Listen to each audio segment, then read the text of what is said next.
ही मंत्र मुग्ध हो गए और भगवान की वंदना करने लगे। प्रभु तुम हमारे साथ सभी भगवान की उस छवि का चित्र अपने मन में बतलाएं।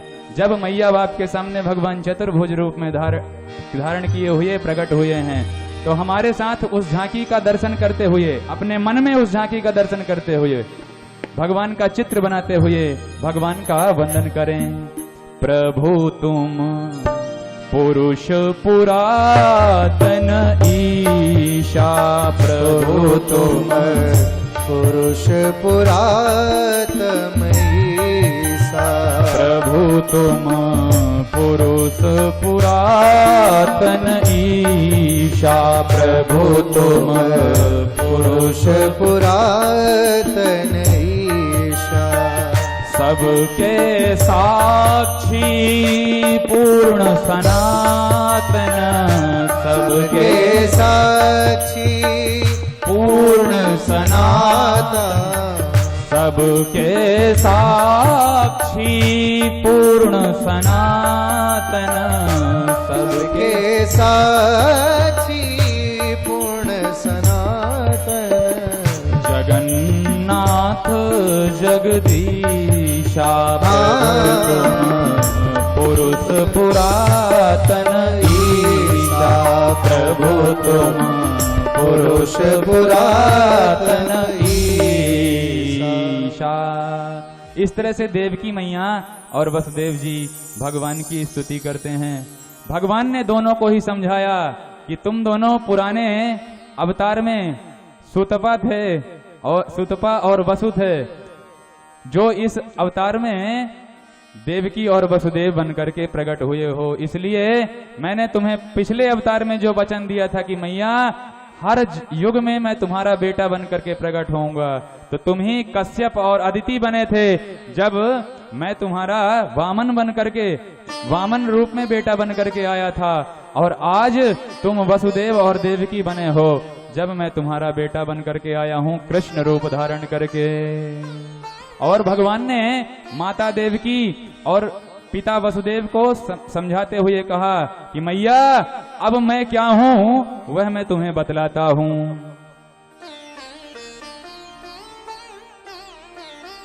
मैं क्या हूं बतलाता हूं,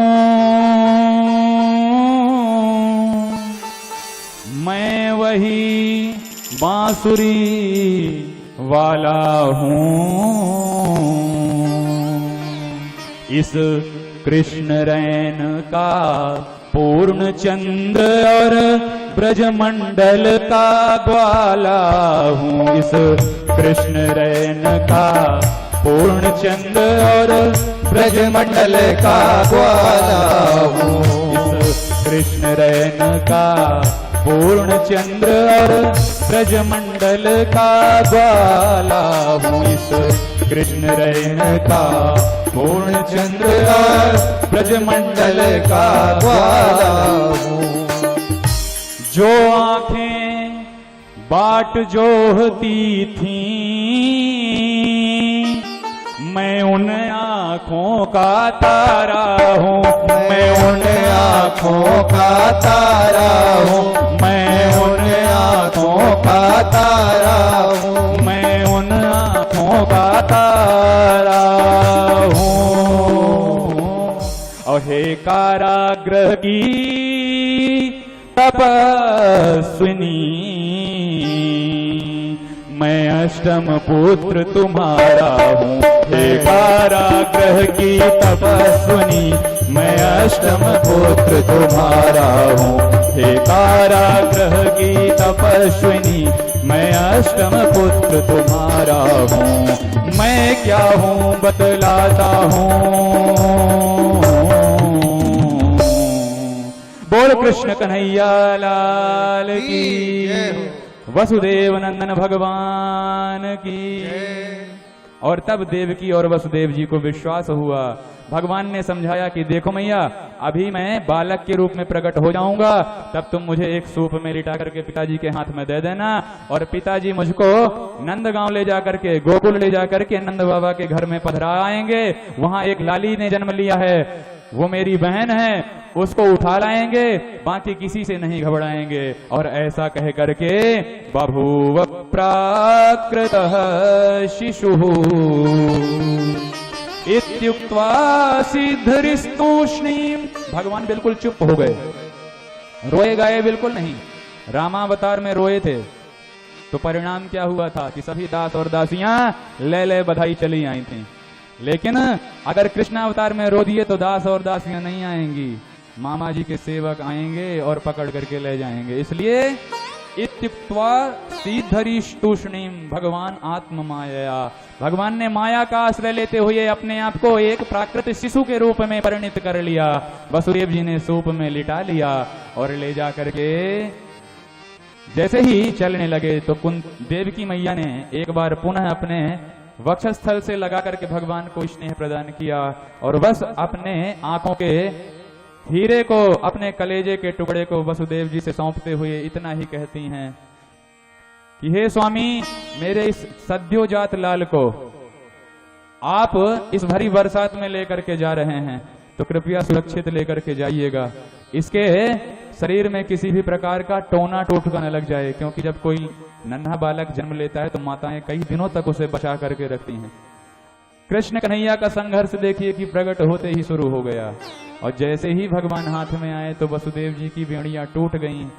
इसका अर्थ कि जैसे ही भगवान का आश्रय लिया जाएगा तो भव का बंधन बिल्कुल मुक्त कर दिया जाएगा।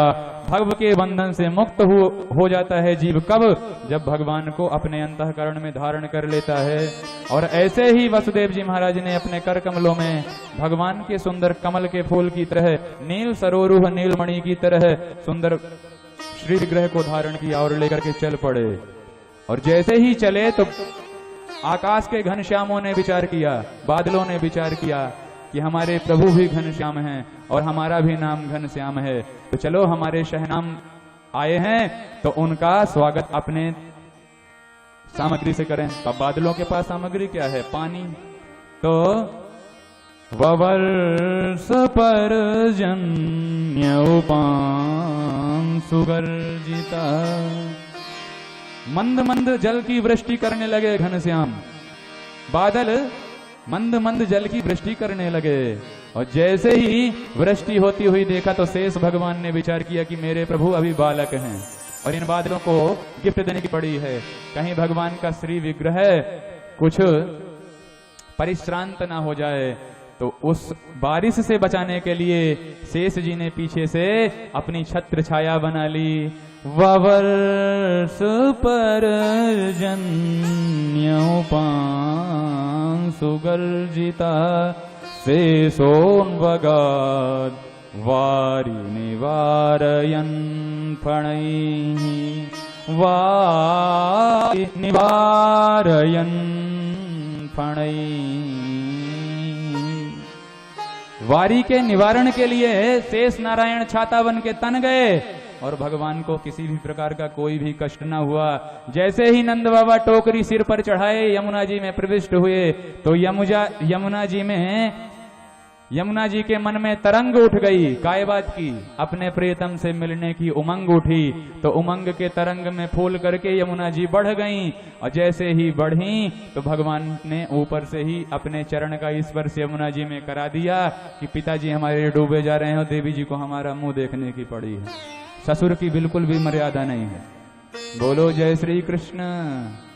तो भगवान ने मारो सर में के यमुना जी पर चरण मार दिया तो यमुना जी भी लजा करके वसुदेव जी के घुटनों में आ गईं और तुरंत वसुदेव जी देखते ही देखते यमुना जी के पार जाते हैं, जहां गोकुल में जाकर के नंद भवन में प्रवेश करते हुए यशोदा रानी के बगल में अपने लाला को पौढ़ा देते हैं और वहीं दूसरी ओर यशोदा रानी के बगल में खेल रही बिटिया को उठा लेते हैं। आज किसी को भी पता नहीं चला कि कब ये बदली हो गई दोनों के ही बीच में। और वसुदेव जी जैसे ही लेकर के आए तो जब कारागृह में पहुंचे तो उनके पैरों में पुनः बेड़ियां लग गईं। ये बहन जी हैं माया की स्वरूपनी। और जब जीव माया को अपना आश्रय बनाता है तो बंधनों में बंधता है। यही इस कथा का संकेत है कि भगवान का आश्रय करोगे तो माया के बंधनों से मुक्त हो जाओगे, और माया को ही अपनाओगे तो संसार की बेड़ियां तो लगेंगे ही। और जब कारागृह में आए, कंस ने समाचार पाया, भागा भागा आया, बालक की जगह बालिका को पाया, हाथ में उठाया, और जैसे ही दीवार पर पटकने वाला ही था कि देवी मैया उस योग माया ने अष्टभुजी रूप में प्रकट होकर के कंस को दर्शन दे दिया। बोल काली मैया की जय। और उन मैया जी ने एक बात कहा, किम मया हतया मंद जाता खलु तवांत कृत यत्र क्वबा पूर्व शत्रुर मां हिंसी कृपणान वृथा। अरे मूर्ख, मुझे क्या मारता है, तुझे मारने वाला तो कहीं जन्म ले चुका है। देवी जी कहाँ? पूरी जन्म पत्री नहीं बताऊंगी, अब तू खुद ढूंढ लेना। तब तो कंस ने चरणों में गिर करके देवकी और वसुदेव जी से माफी मांगी कि देवी जी, बहन जी, पहली बार ये पता चला कि देवता लोग भी झूठ बोलते हैं। पहले वो कहते थे कि तुम्हारे गर्भ से जन्मेगा, अब ये देवी जी बता करके गई हैं कि कहीं जन्म ले चुका है, तो कोई ना कोई तो इन दोनों में सत्य है। इसलिए अपने किए गए पापों की क्षमा मांगी, वसुदेव देवकी ने क्षमा कर दिया। और अब छोड़िए उस पापी कंस की क्या दशा है, उसको मथुरा में भटकने दीजिए, अपन तो नंद गांव चलें, जहां नंद बाबा 90 साल के डोकरा है गए, पर अब तक छोरा छापरो उनको काऊ को कछु नाय भयो। एक दिन विद्वान ब्राह्मणन की मंडली आई, नंद बाबा ने सवन को चकाचक मालपुआ रबड़ी घुटाई, और सभी विप्रों ने अपने पेट पर हाथ घुमा करके नंद बाबा को आशीर्वाद दे दियो। नंद बाबा पुत्रवान भव। नंद बाबा ने कहा, अरे ऋषियों, बुढ़ापे में जो कैसो आशीर्वाद दे रहे हो हमको? बाबा ने कहा, क्यों, क्या बात है, तेरे अब तक काऊ छोरा छापरा ना भयो का? तो नंद बाबा ने कहा, बाबा जी, अब तक की तो खबर ना है, अब आगे को भगवान जाने, पतो ना है। अब तक तो काऊ छोरा ने जन्म ना लियो मेरे घर में। 90 वर्ष की अवस्था में जे कैसो आशीर्वाद तुम हमको दे रहे हो? और तब बाबा जी ने कहा, मेरे मुंह से निकल गई तो अब तो तेरे घर में लाला होकर के ही रहेगो नंद बाबा, इसलिए तू तो चकाचक मालपुआ खवाए जा, रबड़ी घुटाए जा, हम ब्राह्मण मिलजुल करके अनुष्ठान करेंगे तो तेरे घर में भी लाला को जन्म निश्चित है करके रहेगो। तब तो खोल दियो महाराज भंडारा नंद बाबा ने, और चकाचक रबड़ी मालपुआ छनन लगे, ऋषियन में बटन लगे, और ऋषियन के भजन को प्रताप हो गयो, और यशोदा रानी को लाभ है गयो। पर कब आज वसुदेव जी आकर के चले गए, काऊ ये भनक तक ना लगी, और ब्रह्म मुहूर्त में सबसे पहले भगवान के दर्शन किए तो नंद बाबा की बहन सुनंदा ने किए। भागी भागी आती हैं और कमरे की कुंडी खुली हुई पाती हैं तो घबरा करके अंदर प्रविष्ट होती हैं, और यशोदा रानी के बगल में नील शरोरुह नील मणि नील नील धर श्याम लाजहि तन शोभा निरख कोटि कोटि सतकाम। नील कमल की तरह, फूल की तरह बालक को देखा तो उछल पड़ी, है गयो है गयो है गयो है गयो है गयो। ब्रजवासी भागे दौड़े आए, कहा भयो?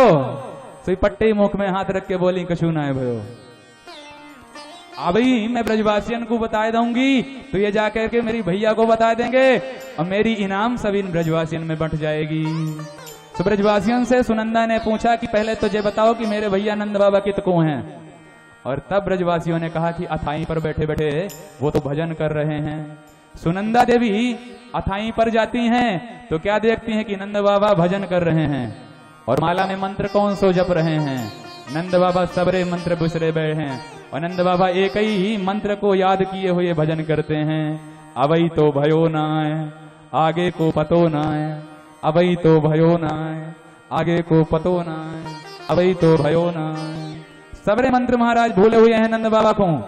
और नंद बाबा ने जैसे ही कूदती हुई, उछलती हुई अपनी बहन जी को देखा तो नंद बाबा ने पूछा, कहा बात है बहना, आज तो इतनी चहकाई को रही है। नंद बाबा ने कमर पे हाथ रख के कही, बाबा पहले तो तू मोकू यह बता कि मेरी इनाम कहाँ है। अब तो नंद बाबा की धड़कन और तेज है गई।